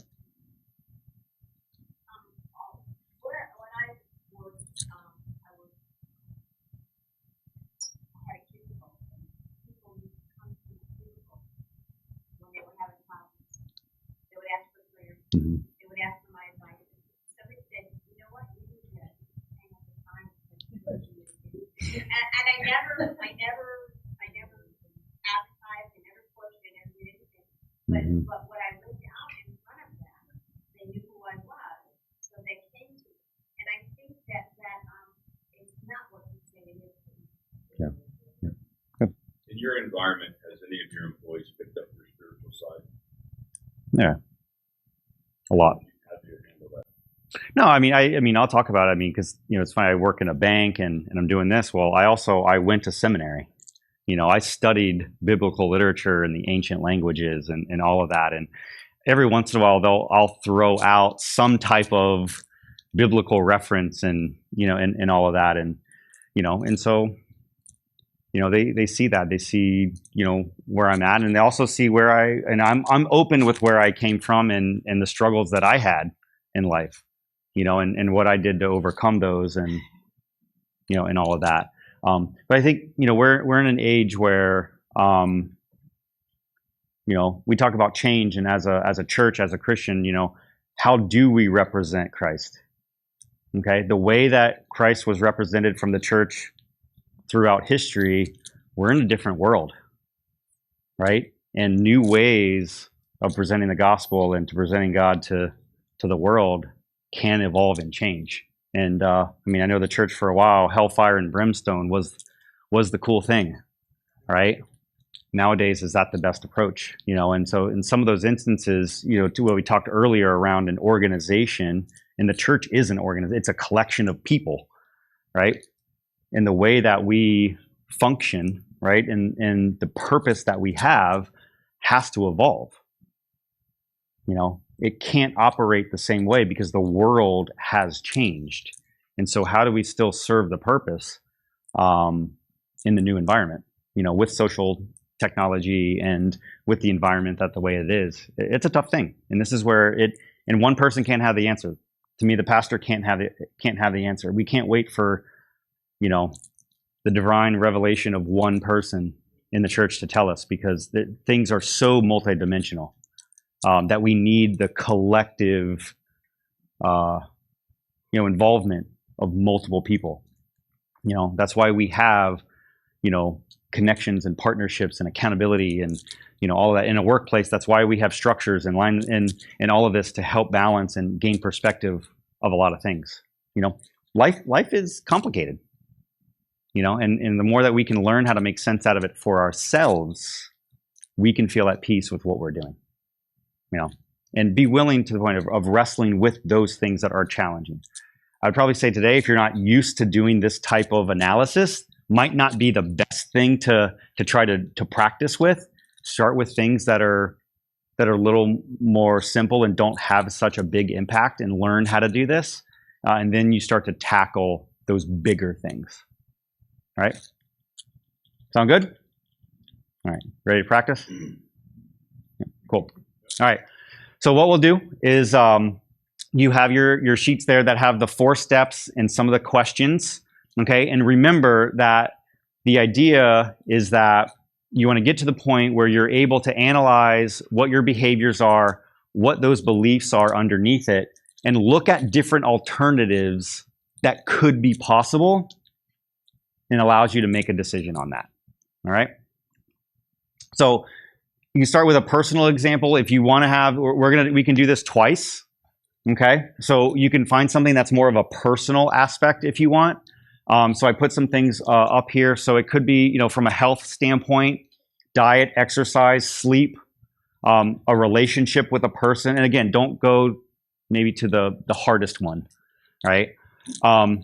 Your marriage, your parenting style could be one. Okay. This one is, I spent the 2017, my development focus for that year was my productivity and time management. I've always been pretty good at it. But I spent that year, I was getting ready to go back to school to work on my doctorate. To be honest, one of the things for me is I am divorced. And I believe one of the reasons for that is that I did not manage the stresses of life very well, between a brand new family, a young kid, the work responsibilities, and my own internal conflicts. And that's one of the reasons, why I divorced and it didn't work. And so, I'm remarried. I just celebrated 3 years. I wanted to go back to school, and I was determined that I was not going to allow the stresses of all of these things to make an impact. And so before I made that decision, I worked on myself to make sure I had the ability to handle all the extra work and still make sure there's time for my wife. And I had to seriously consider that. And so this was one of the things I did is, what is my morning routine? Where do I spend my time? And do all that. Your social media use. I just updated my phone, and it has a thing you can put widgets on the front of it. And so I have the thing on there that will tell me how long I've been on my phone for the day and how many times I picked it up. And so I want to be conscious of that. And so you can look at, what is your media use, the movies you go to, things like that. Cool. So take a minute, pick a topic. It doesn't have to be something up there. Those are just ideas. Yeah, just something you want to analyze for yourself. And like I said, you might find out that, man, this is good. I'm good with what I do with this, and you can feel that much more secure.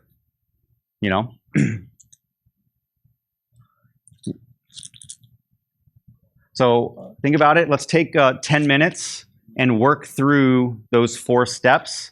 And what I'm really focused on is not necessarily what the conclusion you made, but what was your experience of going through this process of challenging yourself to really look at the underlying reasons why you do what you do.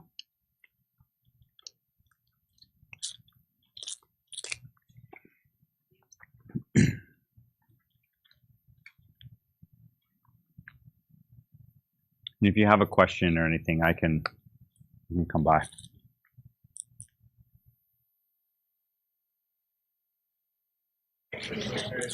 All right. We'll come back. So even if you didn't finish, so again, this is practice. Today is about experiencing these processes, okay?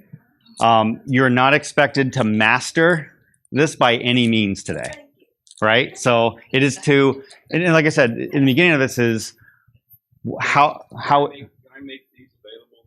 Yeah. Email them. So absolutely. Absolutely. Yourself. All right. So think about it. I mean, think of anything that you do. When you first learned how to drive a car. Some people haven't. Yeah. Right? Improving every day. Look at the age group here. That's a long time ago. Okay. Read the crowd. True. Right. But anyway, listen, this is a skill, and this is why I said this is hard. This is why people don't do it.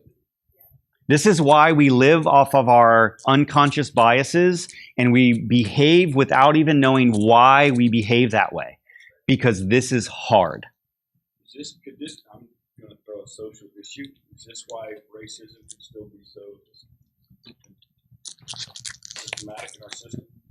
How are we willing to challenge our assumptions of what we believe about race relations? Right? Are we willing to look at a different perspective? Yeah. So just take this process In anything. instead of making it a thing about you, make it a thing about a collective group. Anything. Yep. So, Absolutely. It works towards any of those things. Now, it goes back to also, what is your position and how do you interact in that space? and can my position change? The answer is yes. Your And- beliefs can change. And that is the essence, right? All of this that you're doing here, if you decide what I currently believe is the right thing and you don't make a change in your underlying belief, that's not perspective transformation. That's confirmation, right? The only time that this is considered perspective transformation is when you decide the way I'm thinking is not the way I want to think anymore. I want to change. Right? Say it again. For what? Perspective transformation. Right? It's when you change your underlying premises of your belief. When you accepted Jesus Christ, and you said, I'm going to follow him, you changed your belief. Okay? This is where the challenge of baptism of innocence. Do you believe you're innocent? I'm sure most of you feel comfortable saying, yes, I'm a Christian and I'm born again and I'm going to heaven. Right? Do you consider yourself innocent?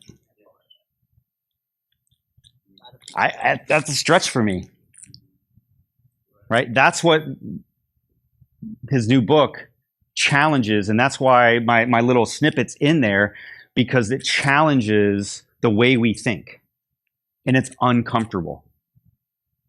Right? To look at somebody else's or a different way of doing something. And I got to talk to a few of you. I think we're realizing, man, this is hard. One, it can be hard just to reflect on, why do I do what I do?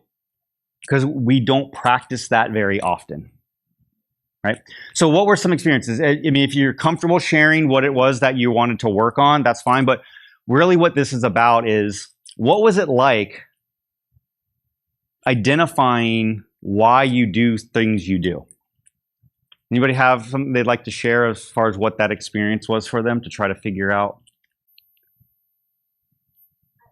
Well, usually it's based on the past. So maybe you just think about the future, like this is what I do. Mm-hmm.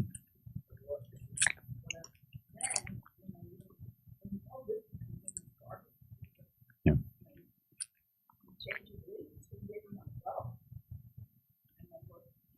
Yep. Absolutely. You know, then your action, that's your like, whatever. Yeah.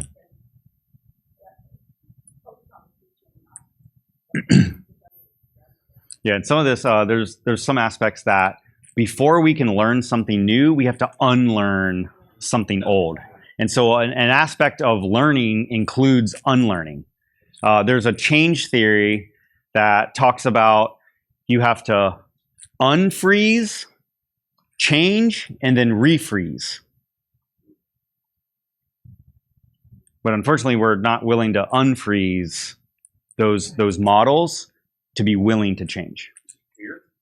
It can be a ton of things. It's hard. That's where that dissonance, the homeostasis, we want to stay comfortable in any type of disruption. Our body and our mind and our emotions fluctuate. I mean, how many of you experienced some type of tingle when you're like, okay, why am I doing what I'm doing? It's uncomfortable. That's where if we get comfortable doing it, we can learn how to handle that. What I hear you saying is because I Yeah, correct. For something that battle with my whole life is my feelings. The way my body feels, to me, I put it on such a high standard because I live in that. So the way that I feel, very important. Yeah. And if I could control that, I would. You know what I mean? If I'm going to control it, if I have an avenue to control my feelings, why would you not take it? And it's like, to change your belief about that, well, you need to change your belief that you shouldn't feel good. You know what I mean? Well, I think what I would say with that is how are you defining feeling good? Right. And that's the big part. And what we're talking about here, and I think what all of you are experiencing is those emotional things that come up that are challenging. And this is where growing in emotional intelligence, the difference between IQ and EQ is our ability to observe and manage our emotions and relate to other people's emotions and to manage those relationships is a form of intelligence, right? And those things are not taught in school. I'm seeing a big surge. There's people in this room who don't know what EQ is. Yeah. So emotional intelligence. So no, it's a positive, right? So emotional intelligence is the ability to identify and manage our own and other people's emotions. Okay, again, I'll go back, and this is the challenging part. We are not our thoughts or our feelings. they come from a lot of places. Now, there are physical urges. And in our mindset, we have to ask is, are those something that I can either accept or not accept? Am I capable of managing those?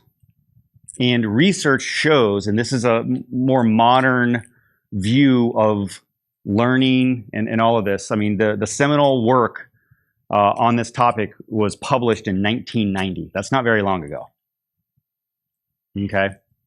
And you're starting to see in schools, they're promoting, along with reading, writing, and arithmetic, the concepts of self-awareness, self-management, social awareness, empathy, perspective taking, social relationships, and decision making.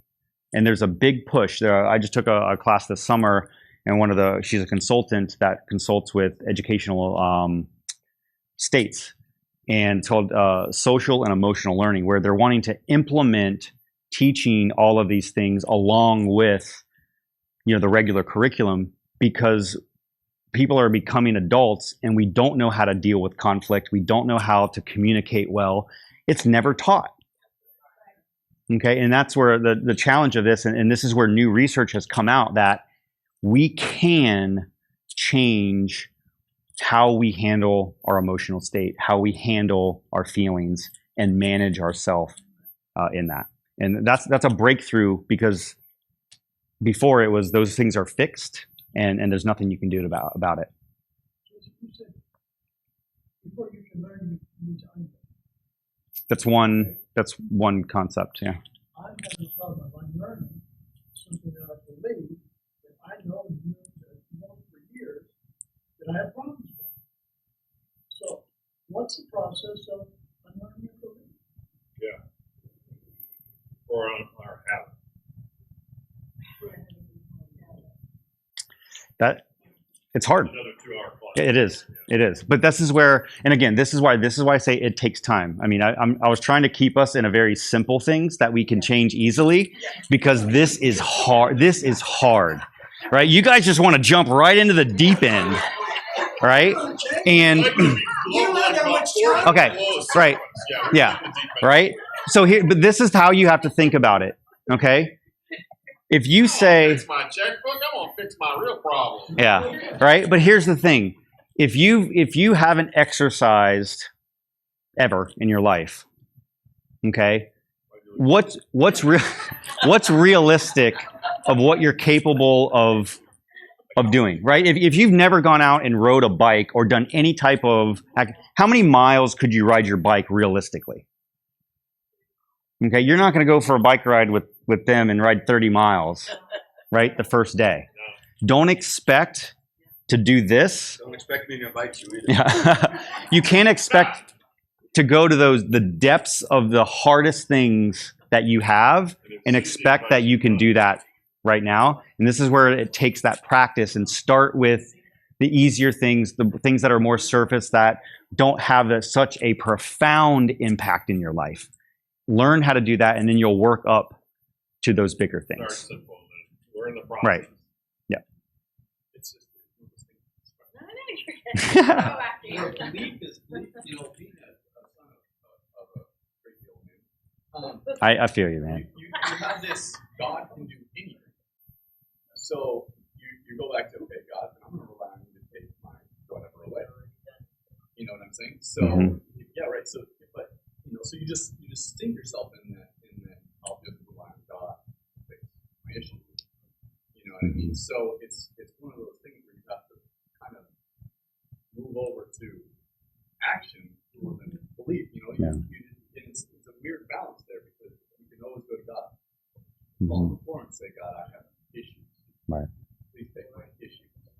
You know what I mean? Yeah. So it's hard to move over to, okay, God's my issue. Right. Well, I have to start. Yeah. But we have a partner. Yeah. And this is where I put way more ownership on ourself. That I believe that God takes us away by giving us the ability to restrain from some of those things. right? And there is a part that we have to do. I mean, to me, the biggest part of the Christian life is action. It's not belief. It's action. There's a praxis to our life of what we do that only comes out through the actions that we do.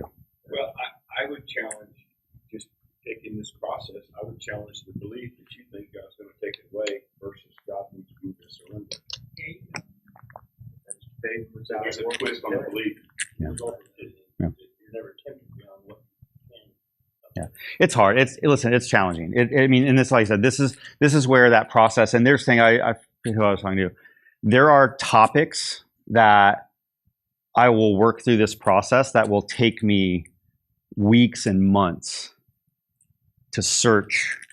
Okay, why? And just I'll stay on the first topic. Is okay. Why do I do it this way? What is really deep down that's causing me? And I can't answer that in a 10-minute sit down. You may work on more of one of these at once. Correct. Go back to the other one. Mhm.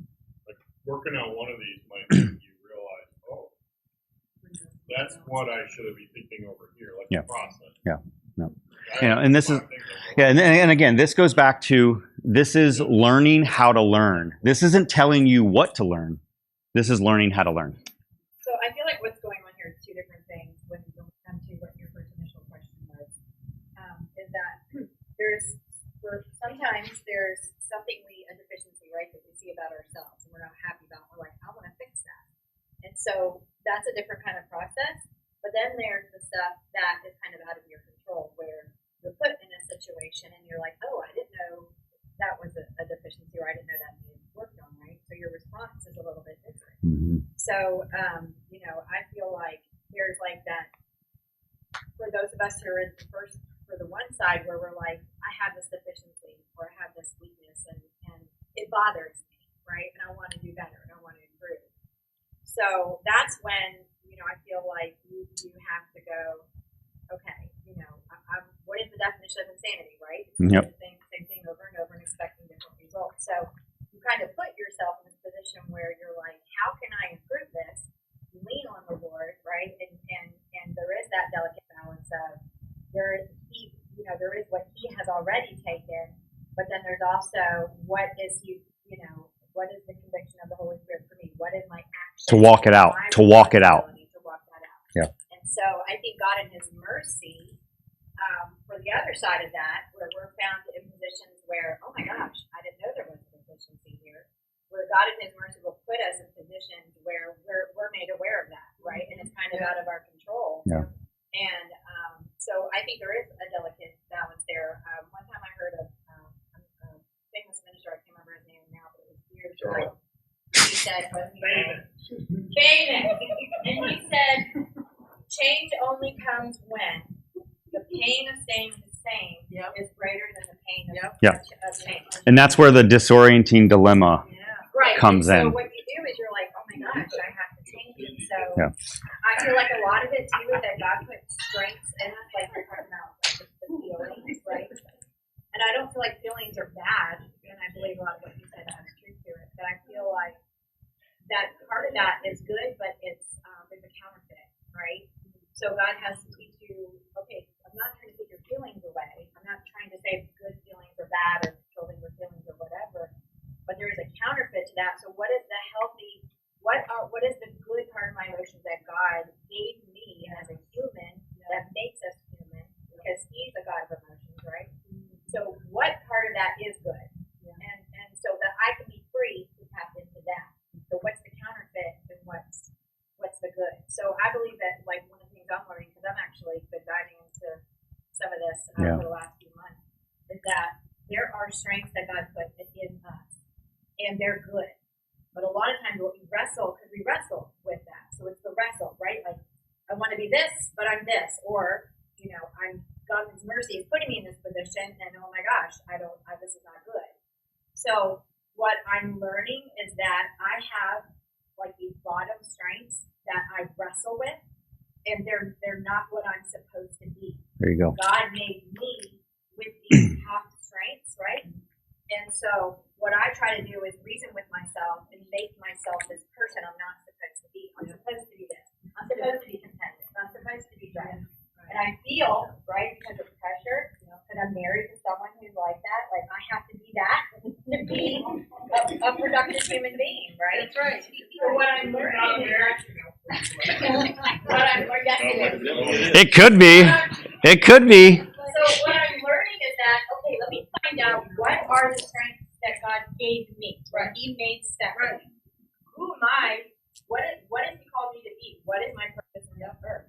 And so to learn how I can correct those deficiencies when I learn and understand what He made me to be, and not try to operate and fix my deficiencies in my bottom strength where I'm not supposed to be. One caveat I would want us to be careful with is don't just think that these are things that you have to work on when it is a deficiency.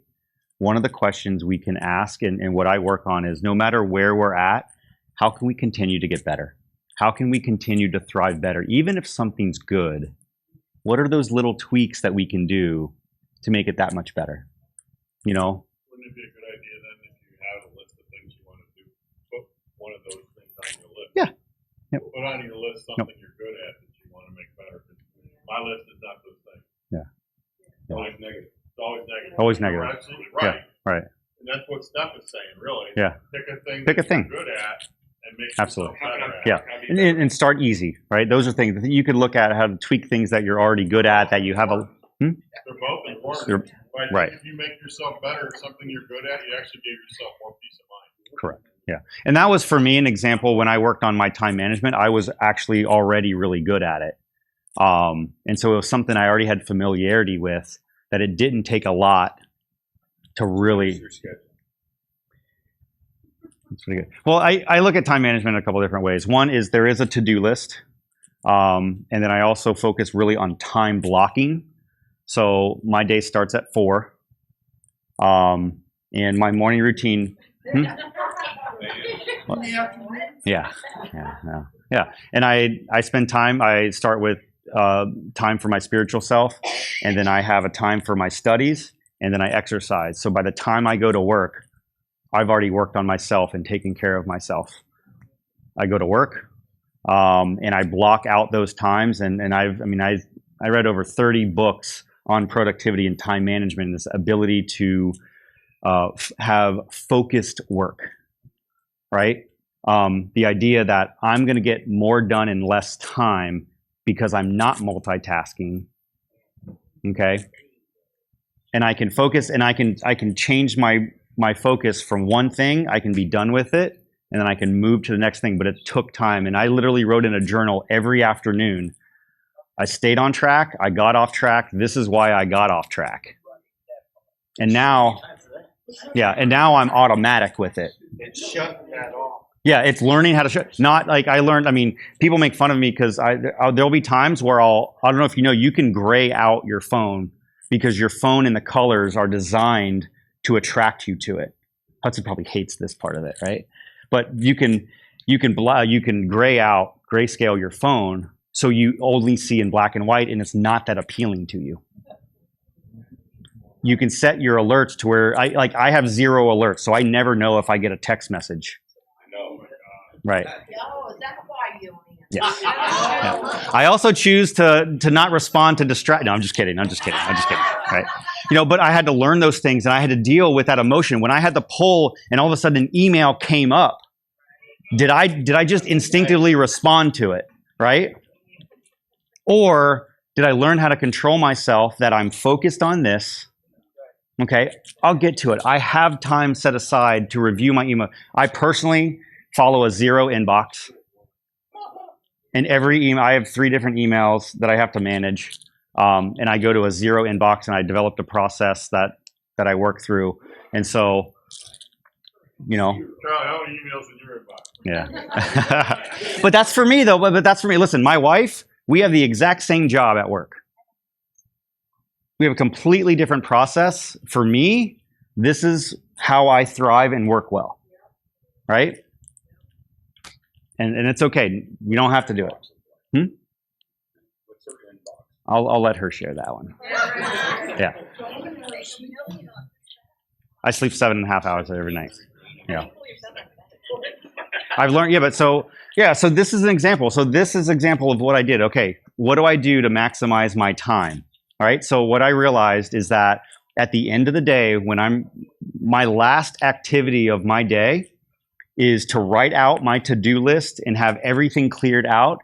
And I already know exactly what I'm going to do the next day before I shut down.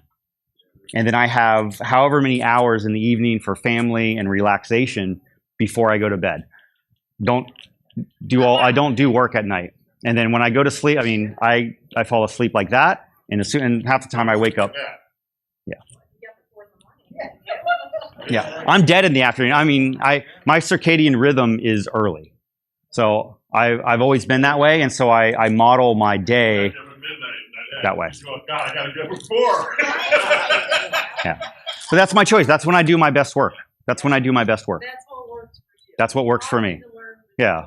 What works for Yep. Now, if it's late at night, it's late at night. Like I said, my whole point of this is that I don't want to tell you what to do, what you should do. That is not the point. Is how do you figure out for you, how are you going to thrive and be your best? That's the whole point, right? Also, that works really well because distractions and multitasking actually take away from deep think. Yep. Most people don't do anymore. Right. There's no way you're not going to be able to do one of these if you're not moving into deep think. Yeah. Completely not distracted, completely focusing on one thing for up to 20, 30 minutes at a time. Don't do that. Correct. Great point. So having that time, and when we think about it from a Christian life, quiet time, your private time, your time of reflection, right? So one of the biggest ways that this can be done is during prayer. There is a reflective aspect of prayer, okay? You look in Psalms, there's a couple instances in the beginning of David's Psalms that he'll say, "Search me, O Lord, and try me." What are we doing? We're trying ourselves, right? Now, we can do that through prayer as well. Okay? And go through this. So if you're struggling to identify where's the source of this stuff, that could be a great part of your prayer life and your devotional life of working through some of these and use this process.